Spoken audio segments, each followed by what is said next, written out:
In this video, I am going to show you how to fix TikTok profile view option not showing. So let's get started. First thing we want to do is to open our TikTok application. Now, we want to go to our profile page.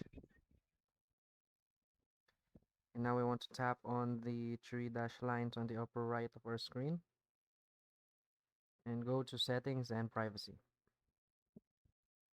Now we want to tap privacy and we want to scroll to the very bottom of the settings.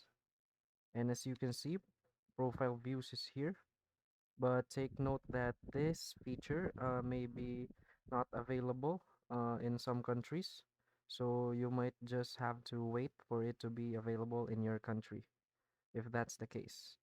And next thing we want to do is go to our phone settings. If you still can see the profile view setting,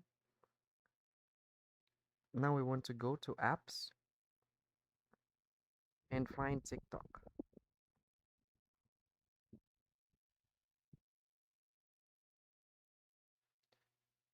Now as you can see, we want to click on TikTok and go to its settings.